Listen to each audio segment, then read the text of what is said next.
کیا آپ جانتے ہیں بارش سے پہلے ہی چینٹی کو کیسے پتہ چل جاتا ہے کہ بارش ہونے والی ہے؟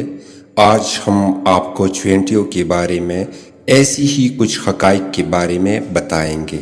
چینٹیوں سے متعلق سورہ نمل کی آیات نمبر 17 اور 18 میں اللہ کا ارشاد ہے، ترجمہ: اور سلیمان علیہ السلام نکلے اپنی پوری لشکر کو لے کر، جس میں انسان، جن اور تمام جانور تھے۔ فوج بندی کی جانے لگی یہاں تک کہ وہ گزرے وادی نمل سے، جو چینٹیوں کی وادی تھی۔ ایک چینٹی نے دوسری چینٹی سے کہا، اے چینٹیوں، اپنے گھر میں گھس جاؤ، کہیں تمہیں سلیمان اور اس کی فوجی نہ پیس ڈالے اور انہیں خبر بھی نہ ہو۔ اور سلیمان علیہ السلام نے جب اس چینٹی کی بات سنی تو مسکرائے اور اپنے لشکر کا رخ موڑ لیا۔ چینٹی حضرت سلیمان علیہ السلام سے بات کرتی تھی اور اللہ تعالیٰ نے سلیمان علیہ السلام کو ان کی بات سمجھنے کی صلاحیت بھی دی تھی، جو بات قرآن نے 1400 سال پہلے بتائی۔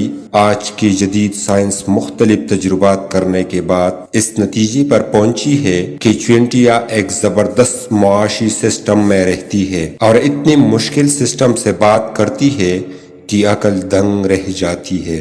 سائنس نے بتایا کہ چینٹیاں آواز سے بات نہیں کرتی بلکہ ڈیٹا منتقل کر کے بات کرتی ہے، اور ان کا طریقہ یہ ہوتا ہے کہ وہ اپنے منہ سے ایک مواد نکالتی ہے جسے ٹروفلاکسس کہتے ہیں، جو سامنے والے چینٹی کی منہ پر چپکا دیتی ہے۔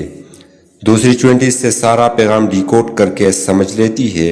اس لیے آپ نے اکثر دیکھا ہوگا کہ چینٹیاں چلتے چلتے رک کر دوسری چینٹی کی منہ سے منہ لگا کر آگے چلی جاتی ہے۔ یہ وہ عمل ہوتا ہے جس میں وہ ڈیٹا منتقل کرتی ہے۔ جدید تحقیق میں یہ بات ثابت ہو چکی ہے کہ چینٹیاں آپس میں نہ صرف بات کرتی ہے بلکہ ایک زبردست نظام کے تحت زندگی بھی گزارتی ہے۔ آپ نے اکثر دیکھا ہوگا کہ بارش سے پہلے چینٹیاں اپنے گھر کے باہر گول چکر لگانا شروع کر دیتی ہے اور مٹی کی پہاڑ بنا لیتی ہے تاکہ بارش کا پانی ان کے گھر میں نہ آ سکے۔ انہیں وقت سے پہلے بارش کا اس لیے اندازہ ہو جاتا ہے کہ ان میں قدرتی طور پر سینسز موجود ہوتے ہیں، جسے ہائیڈروفولک کہتے ہیں۔